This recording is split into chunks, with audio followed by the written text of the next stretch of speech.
Hello, everyone. Welcome into another episode of Go With The Flow, presented by R.S. Andrews. My name is Brandon Adams, and we will preview the weekend's top games, as we always do from a gambling perspective, taking a look at the point spreads, making our picks. And by the way, the show has been hot as of late. I'll get to that in a moment. For those of you who may be just checking in with us for the first time, here's how things work around here. We hear from an entire litany of Dog Nation experts on the picks. We'll talk to Mike Griffith about them. We'll talk to Jeff Sintel about them. Our buddy Connor Riley will weigh in on them. Dog Nation daily listeners and viewers, they will check in on this as well. We'll also hear from Dari Payro from R.S. Andrews. And what we do is we build a consensus. What people are thinking about the upcoming games.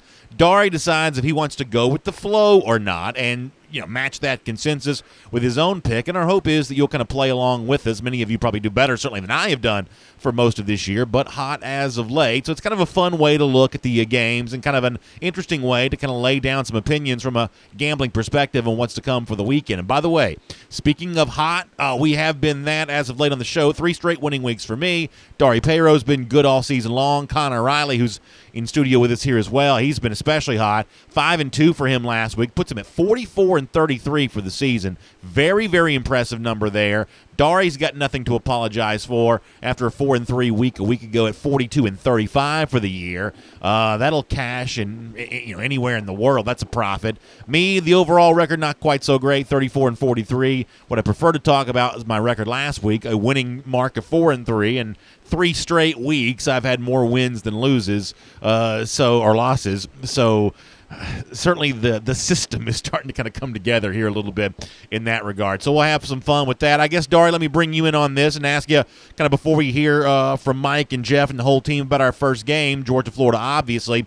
You feel okay about the board this week? I won't ask you to give me your Georgia-Florida pick yet, but you feel pretty good about the cocktail party pick? You got some confidence right now?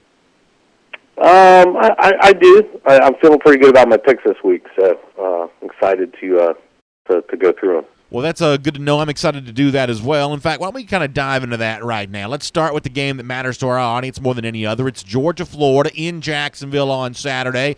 Dogs won the last 2 in this series, favored here in this game, despite the fact that pollsters, ESPN talking heads, seem to be talking up Florida as the best one-loss team in America. A lot of movement with this point spread. Opened about 6, dropped down to about 3.5 as we're recording this show late in the week. Kind of back up to that 6 number again. Check this for yourself. Be careful where you find it or when you find it to get the best price depending on which side you want to be on here. Let's start, though, with Mike Griffith as Georgia as a 6-point favorite over Florida. Mike, your thoughts on the cocktail party? Georgia in Jacksonville, a 6-point favorite over the Gators? I don't think it's that close. I got Georgia winning this game 27-10 over Florida, a defensive struggle that Georgia breaks open late. So Mike goes 27-10 for the Georgia Bulldogs over the Florida Gators there. Jeff Sintel, what do you think about Georgia-Florida? 6-point favorite. Lots of things to think about there. I think running game is always going to be crucial in this rivalry. I think Georgia's going to do a better job of that. I envision Georgia being able to cover that 6-point spread in Jacksonville. Something like a 10-point win for the Dogs. Jeff takes the Bulldogs as well. So thus far, the Dog Nation team solidly on the side of UGA. My guess is the Dog Nation daily listeners and viewers are feeling very much the same way. Let's find out from them.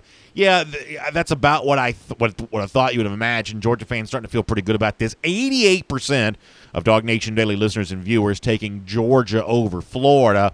So thus far, we have a clean sweep. Now, you got to be careful sometimes when there's too much of a consensus on one side. But, Connor, I do think that whatever doldrums Georgia fans were in after the rain game against Kentucky, the inexplicable loss to South Carolina, they, for the most part, have shaken that off. Analysis from Jeff and Mike seem to think that the media, at least inside the Dog Nation bubble, on the side of UGA here. You've got a tie on today, so clearly you're taking yourself pretty seriously. What's your thoughts on this game? So I know in the past I've dogged this Florida team a little bit, but I actually think this is a pretty good team. They're, I think, worthy to this point in the season of their number 6 ranking. But I just think they're a bad matchup for what Georgia does well. Georgia likes to run the ball. They're the best rushing team in the SEC, and they like to stop the run. Georgia is the best run-stopping team in the SEC as well. Florida does neither of those things very well. They want to make their bones throwing the ball, and Tyson Campbell's going to be back for Georgia this week. Good luck trying to throw on them there. Yeah. I still think this Florida team is pretty good. I just don't think they match up very well with Georgia. Give me Georgia here ever so slightly with those points. Okay, so ever so slightly. So Connor sounds like he thinks it's going to be a closer game than it's been the last 2 years. Obviously, last year with Mullen, Georgia winning by 19, 42-7 the year before that. I am also going to take Georgia in this game, and admittedly, I am not completely confident about certain aspects of Georgia right now. The offense I've still got some questions about, and if you're going to make a point spread pick, you've got to consider all facets of the scenario.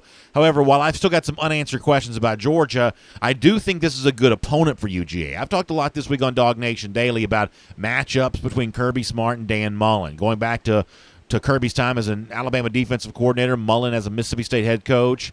Alabama's 4-3 against the spread, versus Mississippi State there in those games. Important to note that one of those, Mississippi State, had been the number one team in the country, so while they had less talent, certainly not a lesser team necessarily. And in 2 of the games that Mississippi State covered versus Alabama, they only managed to score 7 points. So the Kirby defense handled Mullen pretty well when Mullen was at Mississippi State. Obviously, in 2 straight matchups with Kirby as head coach at Georgia, Mullen as a head coach, 2017 for Mississippi State. Certainly last year at Florida, Kirby easily got the better of him there. That's also true for Todd Grantham as a defensive coordinator, too. Georgia's moved the ball and scored points on Grantham with Kirby Smart as head coach at UGA. So all that equals for me that with Georgia still kind of maybe justifiably having some doubters, if you have to play a good team, you want to pick one that you've had success with before, that your coach has had success with before. That's what I believe Florida is for Georgia. Dari, I realize how dangerous it is when everybody's on one side, and obviously what UGA fans and UGA media may think here may be a little bit different than the country writ large, but it's a clean sweep for Georgia right now. Do you want to go with the flow and take the Bulldogs? I'm not. Okay. I'm going to take the points in Florida. I think Georgia's going to win this game, but I think it's going to be a very close game. I think it's going to be slugfest. I think it's going to be defensive battle. There's going to be some touchdowns, but I think there's going to be more field goals throughout this game. A couple stats. So the Gators are 5-1 against the spread as an underdog under Dan Mullins. Another key stat that is going to be key in this game, and that matters, is Georgia's magic number is 5 yards per carry for rushing. Mm-hmm. The Bulldogs are 25-0 when they eclipse, averaging 5 yards or more under Kirby Smart. That includes 6-0 this season. However, Georgia is 5-6 when they don't hit that number on covering. So I think there's going to be a defensive battle. I like Georgia to win this game. I think it comes late. I think Georgia's defense is going to step up and make some key plays and get a turnover, and that's going to be a Georgia victory. So we're off and rolling here on Go With The Flow, presented by R.S. Andrews. And, of course, our friends at R.S. Andrews, a great choice anytime you have an air, a heating, a plumbing, or an electric need. And this time of year, my family, we're cold-natured. At least my wife and kids are. I'm not. But they are very cold-natured. That means that over the course of the next couple of days, we're going to drop down, I think, into the 30s at night at some point in time. That means a lot of people are clicking on that heat for the first time. When you do so, there's that angst of, first of all, is it going to work? And second of all, is it safe to make its way through the cold weather season to come? That's why R.S. Andrews can give you some peace of mind with that $99 furnace safety check. It's really a mega safety check because they're going to kind of dive in there and really look at everything. Now, I don't know what makes a furnace work and kind of how it makes your house warm, but the folks at R.S. Andrews know, and they know all the particular parts that go into the making all that happen, how all that works together for your heating system. They'll check it all, make sure it's ready to go for the winter to come, and make sure it's safe for you and your family, which is important for the peace of mind. It's just $99, and you can find out more about it by checking out rsandrews.com. Let's transition now to another SEC game, and we'll be back on Georgia, Florida before we're done here as part of today's program. But let's go to Mississippi State, Arkansas, which may look like just an absolute dreck of a game, and I guess it probably is, but money pays the same on a good game, bad game, everything else in between, and I actually think there is an edge to be had here for this game. We'll talk about that. But first, when it comes to the Arkansas Razorbacks hosting Mississippi State, Hogs catching 7.5 here. Mike Griffith, start us off with your thoughts. After Arkansas got run over by Alabama, the game is at Arkansas. I'm going to take Mississippi State 20-13, but I got the Hogs covering. So Mike going to go underdog here. He's going to take Arkansas. We're still looking for the first win of the Chad Morris era in SEC play. Joe Moorhead, possible next next Rutgers coach. Mike going against him there. Jeff Sintel, though, how do you feel about it? Gosh, I guess Vegas will want to touch this game right here. I'm going to take Mississippi State in that game and lay those points. So Jeff on the side of Mississippi State, Dog Nation Daily listeners and viewers. So pretty close here, 53% take Mississippi State as a road favorite. Connor, this is a pretty ugly game. I wouldn't advise watching it, but that doesn't mean you can't bet on it. And if you were going to throw some money down, which direction would you go? Both these teams stink. They are both terrible. This game does not deserve to be watched. Quite frankly, I don't even know if the SEC should brand this as an SEC game because it will certainly not live up to the standard. Yeah. Rumors swirling about Chad Morris, but this Mississippi State team is deader than dead. Yeah. Just got waxed last week by Texas A&M. These two teams both stink, and when that's the case, just give me the home underdog here. I don't think Arkansas is going to win, but I think they might be able to keep it closer than 7.5. And get this game, if you're picking Arkansas, get it at 7.5 before it goes to 7. Yeah, I think that's probably a pretty good point. That half point means a lot here. That's basically asking Mississippi State to win by 2 scores on the road. I don't believe they can do that. I actually think, even though at first blush this just looks like a totally overlooked game, there's actually a pretty clear edge here because Mississippi State has been a road favorite this season under Joe Moorhead, and they did not handle that spot well against Tennessee earlier this year. That doesn't mean it's guaranteed to repeat itself again, but one thing to know about Chad Morris in Arkansas, as I said before, they are winless in SEC play, but given the fact that they're a really big underdog a lot, they've actually done better against the spread than you might think. In 13 SEC games under Morris, they're actually 6-7 against the spread. So getting a lot of points frequently, they found a way to cover that number at least some of the time. So asking them to cover 7.5 versus a team in Mississippi State that I don't think's all that much better, given the fact that Arkansas is at home, is not really a big ask. There will be no one in the stadium for this, so Arkansas doesn't have a huge home field advantage, but enough given the fact they don't have to travel. I actually think Arkansas is a pretty strong play here, plus the 7.5. So I'm going to take the Hogs. And, by the way, I've been right with Arkansas already this year. Took them on the road to Kentucky, and they covered there. So I've had a little bit of a handle on this team, although admittedly I lost with them taking them versus Ole Miss. The point is, by a 3-2 margin, believe it or not, Arkansas is the flow. Dari, do you want to go with the flow? I'm not. Okay. I'm going to take Mississippi State. Arkansas's offense right now is just too abysmal. They got a revolving door quarterback. Mississippi State has a really good running game. I think they're just going to pound it and control the clock. I think they're going to win by double digits.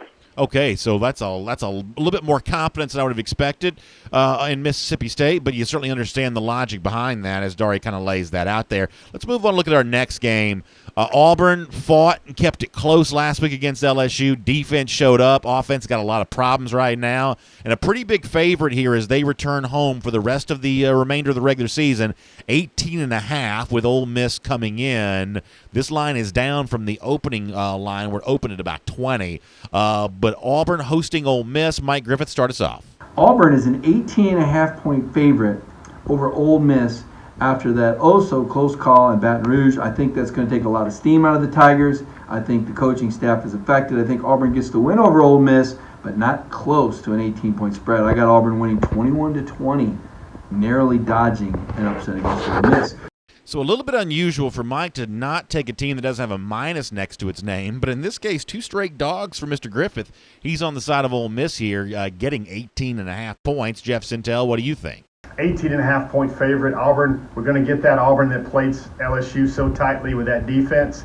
Can Auburn get to 19 points? Because I think their defense might be able to shut out Ole Miss.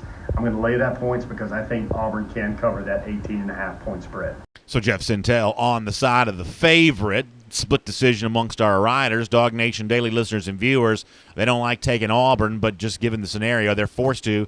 By a 2-1 margin, they take Auburn over Ole Miss here, minus the 18.5 points. Connor, this is also a game where I think there is a little bit of a play here, despite the fact that these two teams have been a little bit difficult to figure out, but I'm curious your thoughts first. 18.5 points is a lot of points. However, I'm not sure how good this Ole Miss defense is, and I think this Auburn defense is going to be hornet's nest nasty this week. think John Rice Plumlee or Matt Corral, whoever ends up playing quarterback there for them, is going to have a difficult time. And I do think this Auburn team can score 3 touchdowns. Okay. They've beaten up on bad competition this year. So I know 18 points is a lot. It's especially a lot for a guy like me who likes a good underdog. But I'm going to take the Tigers here. I'm interested in your pick. I'm actually going to Riverside you and take Ole Miss here. You know, this is a little bit of a relaxed spot for Auburn. They've got the final 4 games of the regular season at home, bye week next week before getting ready for Georgia. In 3 of the last 4 opportunities that Auburn's had to play a game before a bye, they failed to cover in that spot. I think that matters a little bit. You're going to be careful about the relaxed spot here with big games to come against your 2 biggest rivals after running through a gauntlet earlier in the year. Maybe a little bit of an exhale, and sometimes that gets you in trouble. It's gotten Auburn in trouble, at least by the spread comparison, a few times recently before the bye. Connor says he's not quite sure about the Ole Miss defense. I won't say that they're great, but they're not terrible. SP, which is the Bill Connolly formula, has them 39th.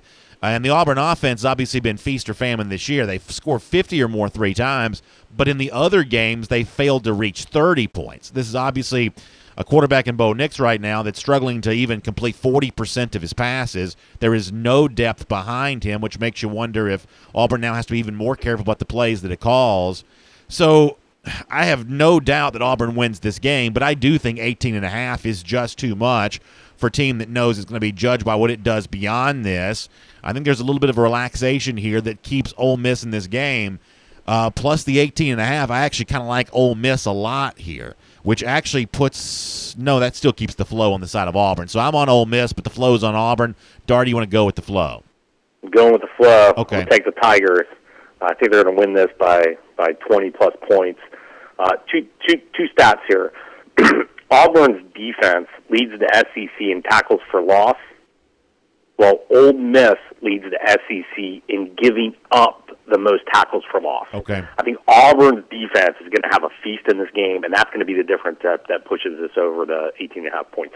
All right, good pick there on that. By the way, speaking of our friends at R.S. Andrews, don't forget, R.S. Andrews is a big part of what's going to happen this weekend in Jacksonville with our Dog Nation invasion. You know, we've said this before, that the folks over at R.S. Andrews, they just like college football. They like the kind of conversations we have here. They like college football tailgates.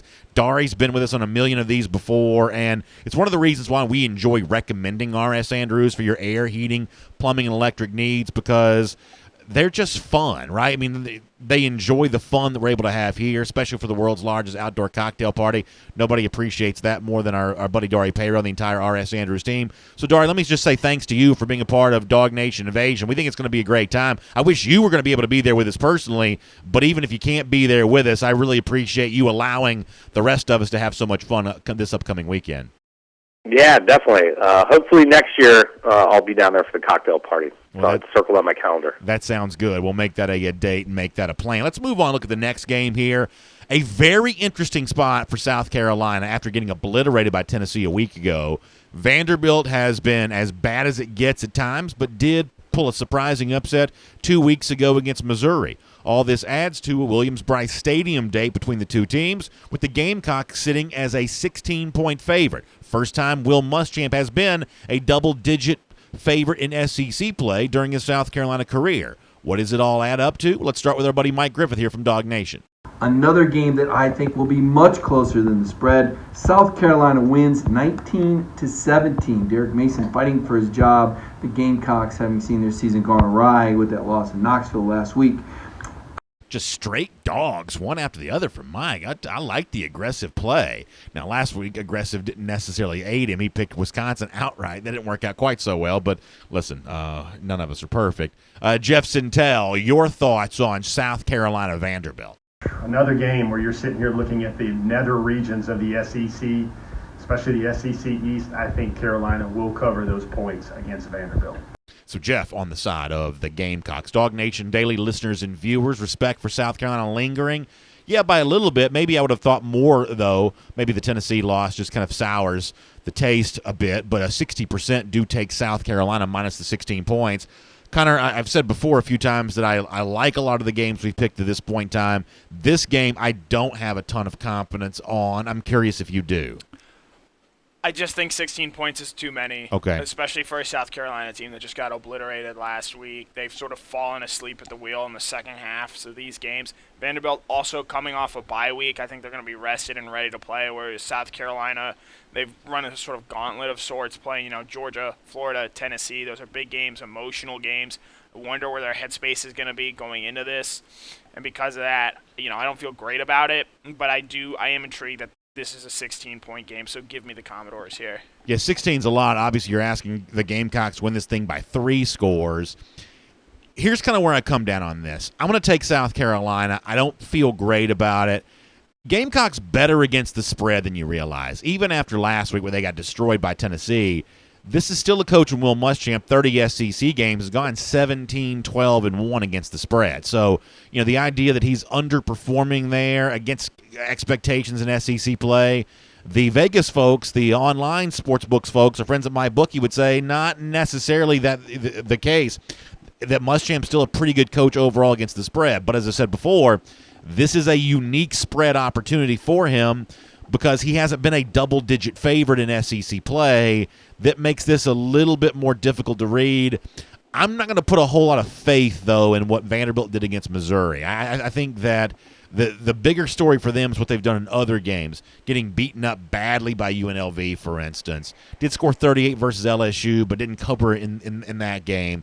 So I think that the straight-up win versus Missouri is the misnomer. The other games, that's more of an accurate representation of who Vanderbilt is.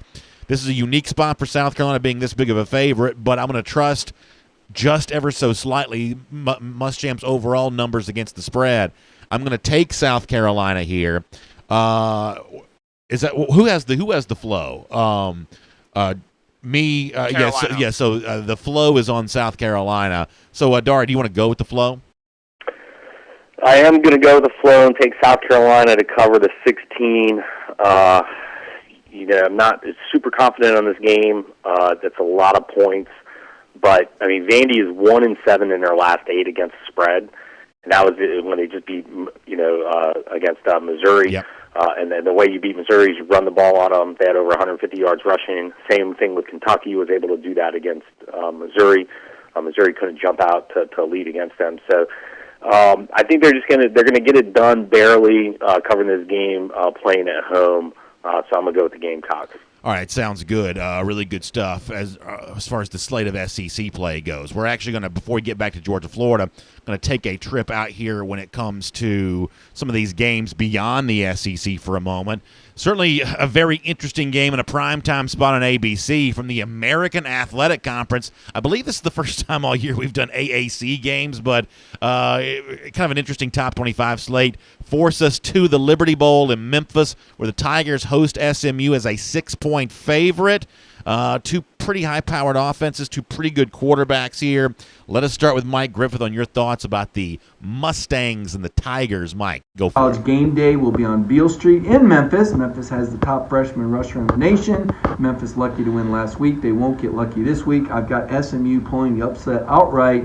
27-24 Mustangs win as a 6-point underdog.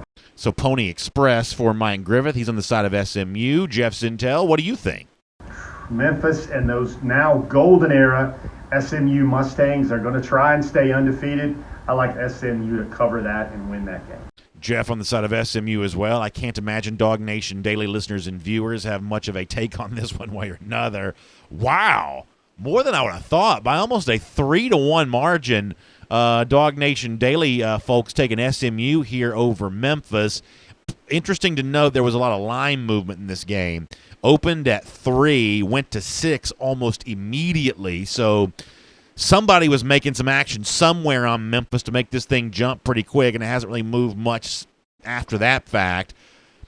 Connor, I feel like – well, let me just hear what you think. What do you think about Memphis SMU?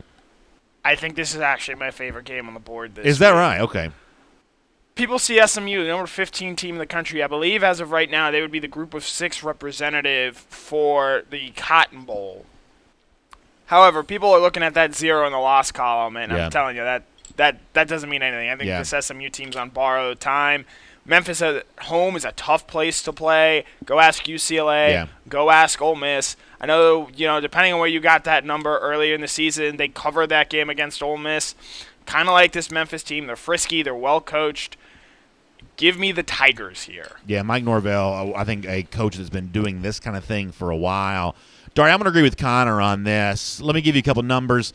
Let me start with the one that doesn't matter too much. SMU has not been good against Memphis as of late. They're 0-5 straight up in their last 5, haven't covered in any of those games. Obviously, some of that dates back to the Chad Morris era for SMU, and even last year's game for Sonny Dykes, not exactly the same caliber of team that he's coaching here this year. Here's what matters more to me. If you look at SMU this year, how they've collected their wins, they're almost all the same, including Arkansas State, a team that Georgia fans know from earlier in the year. Every SMU win is scoring a lot of points and kind of outlasting another team who seemingly has found a way to score a lot of points too. Tulsa, 3 overtimes as a for instance there on that. A lot of high-scoring games, a lot of relatively close wins for SMU with just 100 points, kind of spread around both sides.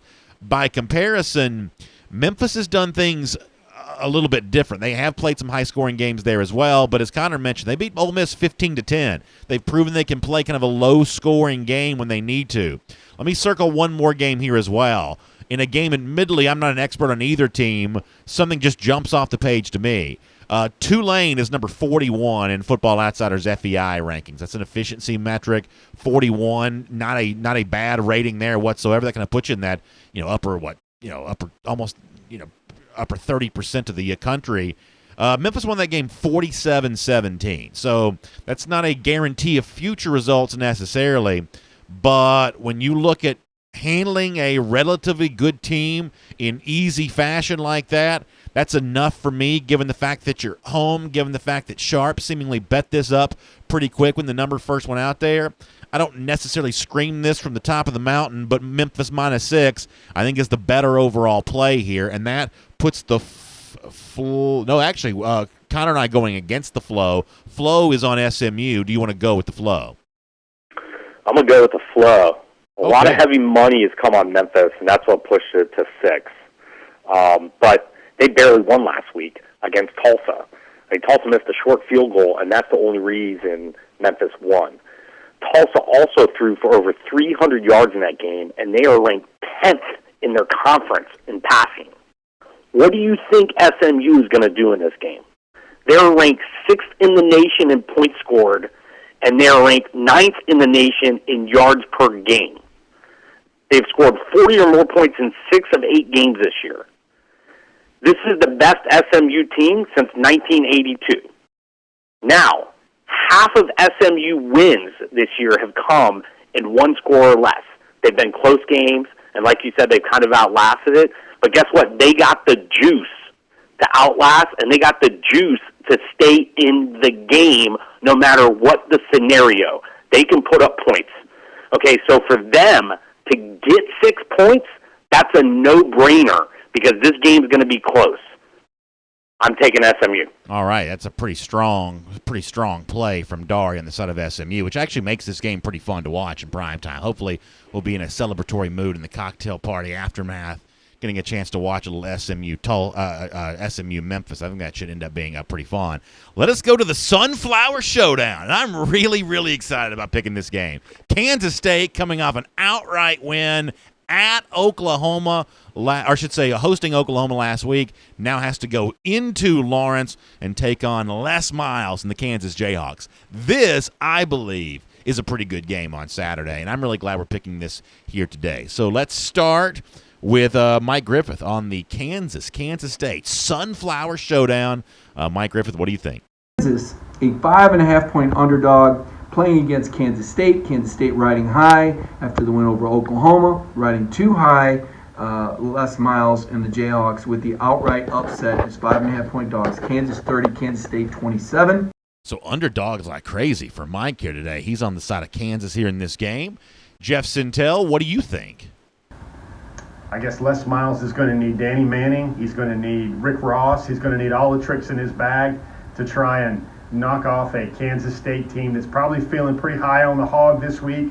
I don't think that's going to happen. Kansas State and the points.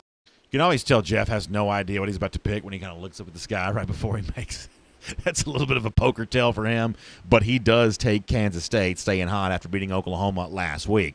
Dog Nation daily listeners and viewers, if I had to guess, they were swayed by what they saw in Manhattan last week. Oh, no. Respecting the former SEC coach, my apologies here, by almost a 2-1 margin, taking Kansas plus the points against Kansas State. That is not what I would have expected here from them. I'm sure they don't really care one way or another all that much. But this, to me, I'm sorry, I guess I'm just a college football junkie. I actually think this is a really, really fun game. Do you think this is as fun a game as I do, Connor? No, because Kansas is involved. Oh, come on. Come on. Kansas has been fun to watch this year. They're still Kansas. They've been fun to watch. Here's the thing. Everyone's saying, oh, this Kansas State team, they're going to be riding high. They're going to be overlooking Kansas. First of all, it's a rivalry game. Second of all, bitter rivalry. Bill Schneider is not the head coach of this program anymore. The ink is still wet on his thank you notes. This Kansas State team is not going to be a team that looks ahead. They're going to be grown-ups. They're going to be adults. Chris Kleiman is a coach who's won multiple championships. His team is going to be ready to play.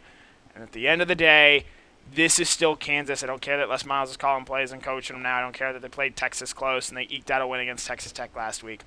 Give me the Wildcats here, and I actually feel pretty comfortable about this. To quote Lee Corso, not so fast, my friend. I just think you're wrong about this. Now, you talk about this still being Kansas, and obviously Kansas State looks like a pretty sharp team right now on the base of the Oklahoma win. But if you want to go back to Football Outsiders FEI here for a moment, these two offenses haven't been all that different this year. Kansas State 40th in that metric. Kansas Jayhawks have the number 47 offense according to Football Outsiders FEI. This team that can score some points. They've also covered 3 straight under Les Miles here. Winners against the spread in their last 3. Obviously, Texas, the high-profile game in that trio. I think this is fun. I always think a team after a big home game going on the road is in a dicey spot. Because this is a rivalry game, I think it's even dicier. Les Miles is a clear coaching upgrade over what has been in Lawrence before him. Plus 5.5 here. Dari, I think Kansas is the play every day of the week here in this situation. I really, really like the Jayhawks. However, the flow is on the side of Kansas. Now that is a statement that I did not know we'd be making here on Go with the Flow, presented by R.S. Andrews here this year. But the flow is on the side of Kansas. Dari, do you want to go with the flow? I am not. Oh, come on. I like Kansas State in this one. Their coach is experienced. He's going to have this team focused, even coming off the big win. He's building something special there in Kansas State. Kansas State is second in the nation in defense on third down conversions, and they just played Oklahoma's offense. Yeah, that's a good point. Which they kept in check on third downs. They are going to do the same to Kansas. Kansas can try to move the ball, but when it comes to third downs, they're not going to be able to do it. Kansas State's giving up like 20-25% conversions. Kansas State's going to be able to control this clock, heavy time of possession leaned on their side, and they're going to grind out a victory, easily covering the 5.5. All right, before we go back to Georgia, Florida to kind of close out our program here on Go with the Flow, presented by R.S. Andrews, let's highlight the Pac-12 here for a moment because it is a big, big weekend for that conference. Chance of getting a playoff team increasing because of the Oklahoma loss last week, but you got 2 very good teams in very, very tough spots this weekend. I think this is really, really interesting for the Pac-12 in terms of exiting this weekend with at least one of these teams still looking like a national contender. Really, really tough spot. Let's start, though, with Utah going to Washington. Let's start with that game here in Seattle for the Utes. Let me go Mike Griffith first. Mike, your thoughts on Utah-Washington? At Husky Stadium, I like Utah to win, but not cover. 27-24. Utah beats Washington. So Huskies there for Mike Griffith. Obviously, Jacob Eason, the quarterback there on that side. Jeff Sintel, do you agree? Huskies are a 3.5-point underdog against the Utes. Utes are quietly continuing to have another season where they sometimes can raise some eyebrows a little bit. I'm going with Jacob Eason and the Huskies right there. Big game, another pro audition game for Jacob Eason. They're going to win that football game. Jeff on UW there on that one there as well.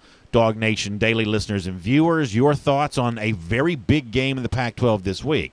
Yeah, 56% on the side of Washington. Dog fans still like Easton, so from that standpoint, not a huge surprise all the way around one way or another. Connor, you love the Pac-12. This is a big-time Pac-12 game. I'm guessing you probably have a fairly strong play on this, although I'm not quite sure which one it is. I do. So the two Pac-12 games, there are two home dogs there. One of these home dogs is not just covering. They're getting the outright win. I agree. However, it's not this Washington team. This Washington team has struggled against physical teams, lost to Stanford, and a Stanford team that's, what team you're going to get every week, I have no idea. They blew a 2-touchdown lead to Oregon to allow Oregon to come back and cover that game. Utah is probably the most physical team in the Pac-12 at this point. They're going to want to run the ball, shorten this game up. I think Easton's going to get hit a lot, and I don't think that's going to help him out. Because of that, give me the Utes here, minus the 3.5 points. Okay, so I agree greatly with something that Connor said and disagree with something that he said. The idea that one of these two games ends with an outright win for the underdog, I think that's probably true. So if I was really going to bet both these games, and Dari, I'll get your thoughts on this in a moment, I'd bet both of these underdogs on the money line and think that I'm going to do no worse than a split there on that and maybe have a chance to turn an overall profit on that. I'll go ahead and tip my pick and say I like both the underdogs. I also like giving a little bit of research as to why. I will admit here the research I'm about to give you is not my own work. It comes from Chris Felica on Twitter, who retweets somebody else saying this. And follow this. This is a little bit complicated, but it's a very interesting stat. That since 2005, a top 10 team versus an unranked team off a loss, which is what Washington is, and the line is under 5. The top 10 team is then 1-13 straight up and against the spread.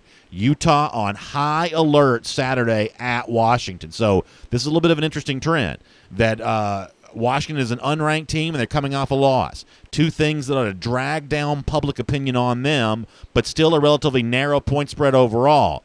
Typically what Felica and the account that he retweets is saying here is that in that scenario, when you have two drags on your perception, on your reputation, the line's still narrow, there is typically something at play here. I've taken Utah before on this show because I respect Kyle Whittingham as a coach.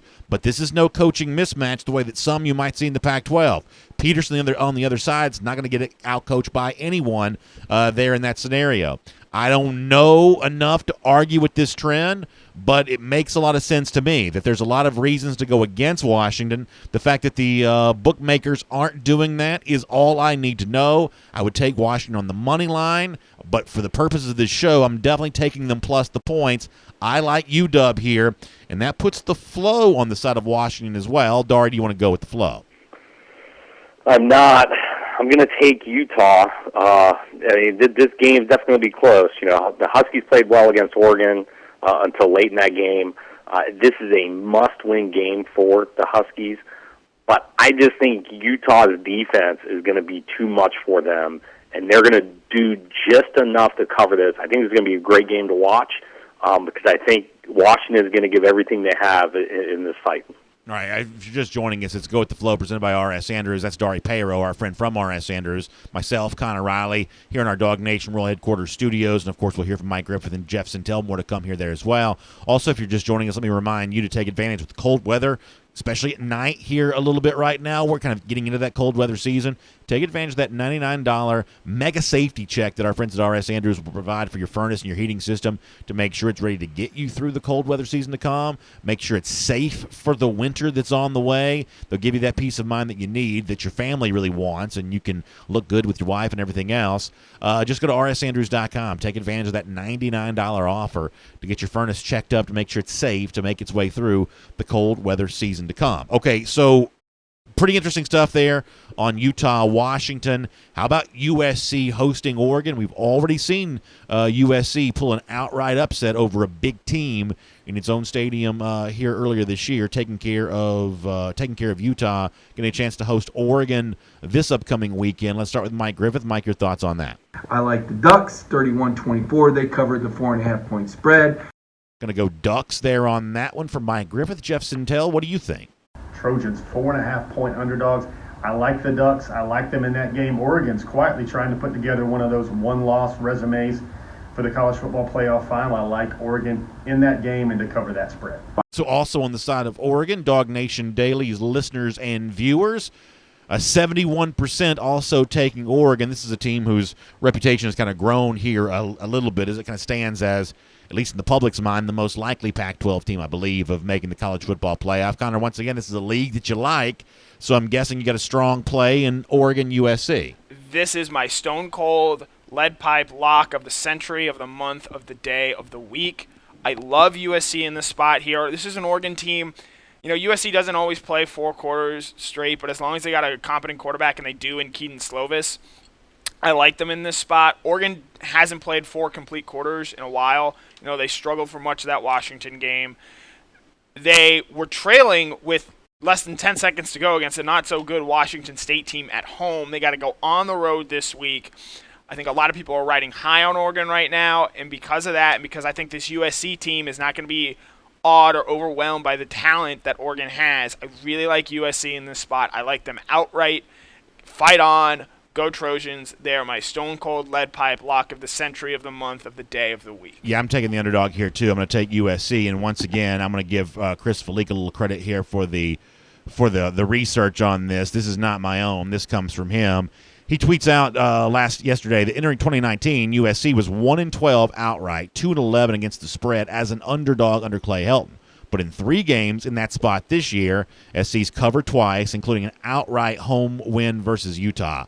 Dari, my overall feeling on this is, if I was going to truly give out some gambling advice, for entertainment purposes only, of course, I would say take both of these underdogs in kind of a money line situation. I believe you win in at least one of those spots. You have a chance to win them both. But for the purposes of our little game here, I'm going to take USC plus the points. But I think just given the Pac-12's kind of history of making it difficult on itself for one of these teams to emerge and be that kind of national contender the way that Oklahoma typically has in the Big 12, I just like both the underdogs in these Pac-12 games. USC for some of the reasons the Connor cited, for some of the reasons the Bears cited. Helton's actually been pretty good as an underdog right now. This is also a team that kind of has that blue chip ratio on its side, more 4- and 5-star recruits. That kind of typically shows up sometimes in the point spread discussion. So this is another case in the Pac-12 where I do like the underdog. However, the flow is on the side of Oregon. You want to go with the flow. This one I've been going back and forth on. So this one I've kind of been USC, then I've been thinking Oregon, and I'm gonna not go with the flow, and I'm gonna take the Trojans. Oregon's offense is rolling right now, but USC at home is a tough place to win. I think USC's been playing better as the season goes on. They've been getting really good. I think this game is just going to be really close. I think it's going to be a shootout. There is the potential for USC to win this outright. I'm going to take the Trojans. It's something I can kind of be going, like I said, flip-flopping between them. But this is just, I think it'll be a really good game to watch. I think it's going to be really close. I actually really like the over in this game. I think it's 61. Okay. I think there's going to be a lot of points scored. If anybody wants to make a play on that, nice. I think the over in this game is really strong. Boy, that's good to know, Dari. Great tip there on that. Speaking of over-unders, let's finish with this here today on Go With The Flow, presented by R.S. Andrews. Total been set at 46.5 for Georgia, Florida on Saturday. Georgia been a bit of an under team as of late. How about on Saturday against the Gators? Mike Griffith, you can start us off on that. Point total for the cocktail party. The Georgia-Florida game, 37 points, well under the current over-under of 49. Mike sails over with his pick. Jeff Sintel, what do you think? I think that game is going to go over. Give me the over in that game. All right. Jeff Sintel also going over with his as well. Dog Nation daily listeners and viewers, people typically like points. Do dog fans like points here in this game? I'm curious. Yeah, 80% do take the over, so we're clean sweep on the over. Listen, anytime the public is sure the over is going to hit, what could go wrong with that? Connor Riley, what do you think? I think Dari said it earlier, a lot of field goals in this game. I don't think there's going to be a whole lot of points, especially for the way Georgia likes to play. 24-13 Bulldogs. Give me the under at 37 points. So my pick's actually going to surprise you on this because one of the things I've been consistently successful with in recent weeks is taking the under when it comes to Georgia. I'm actually going to take a flyer on the over right now, not because I feel strongly about it, but if you go back and look at the two meetings with Georgia and Florida as Kirby Smart as head coach, they've certainly eclipsed 46.5 in both of those games, almost did that on their own in the 2017 meeting between these two teams. Also, this doesn't necessarily matter, but it is weighing in my head. We haven't seen a lot of close Georgia-Florida games there in a while. And so when you're winning by 2 touchdowns or more, it takes some points to be able to do that. I get more confident in Georgia in this game as the week goes along, and that leads me to also kind of feel that the over kind of comes into play a little bit more. I understand the idea of what Georgia wants to do and the thought this is kind of an intense game between two teams that have a lot to play for and therefore maybe play carefully because of that, especially if Florida really is still banged up with its defensive ends. But I don't know. It feels like the right time to take a flyer on the over, even though I've been correct in picking unders for Georgia recently. So believe it or not, I'm actually going to go over on this one for Saturday, and that puts the flow on the side of the over by actually a pretty wide margin here. Dari, based on your pick earlier, I'm guessing you don't want to go with the flow, but I'm going to ask you anyway. Go with the flow and take the over? I actually am going to go with the flow and Okay. take the over. I think there's going to be a lot of field goals, more field goals than touchdowns. I think there's just going to be a lot of ball movement, field position in this game. I think it just goes barely over. I could see it at like 27-23, 26, 21. I think it's going to be just right over that 46.5. All right, Dari, pretty good stuff and a great weekend to come with picks. Dari, I wish you well with yours, and I wish all of our audience well with whatever air, heating, plumbing, electric need they may have, especially this weekend if that heating system is kind of going on. I'm sure y'all are busy, Dari, getting all those checked up, so I'm sure you've got a lot of folks you're trying to take care of around your office right now who've got trucks all throughout the city showing up on time for these appointments and taking good care of folks. I'm imagining this is a pretty busy time of year, all things considered, right? Oh, yeah. People starting to turn their furnaces on. It's starting to get cold, so we are busy right now. Well, Dari, I appreciate you making some time for us to do Go With The Flow presented by R.S. Andrews. Enjoy the weekend's worth of games. I'll look forward to speaking to you again next week as well. Yeah, no doubt. Go Dogs and run the table. There you go. Love to hear that from Dari Payro from R.S. Andrews. We appreciate all of you being with us as well. And obviously, if you listen in on these picks, you may say, I can do better than BA can making these picks. I totally understand that. Well, there's a place you can go and kind of put your money where your mouth is. The point spread data that we provide here is presented by our friends at MyBookie. So when you use the promo code Dog Nation at MyBookie, that's all one word, spelled the way it's supposed to be, DAWG. When you sign up for the first time, you can get a big first deposit bonus, which is a great way to kind of get going. You can get up to $1,000 there on that. So before you even place your first bet, you are a winner. So find MyBookie online, use the promo code Dog Nation, get a big first deposit bonus, take advantage of the famous MyBookie player perks. They take really good care of their regular players. They also offer that fast, no-hassle payout when you win. But you've got to use the promo code Dog Nation at sign up with our friends at MyBookie Online. Enjoy the games, especially the cocktail party. No matter what the Vegas things looks like, Dog fans really hoping for a UGA win there. And of course, we'll speak to you again here next week at the same time for Go With The Flow, presented by R.S. Andrews.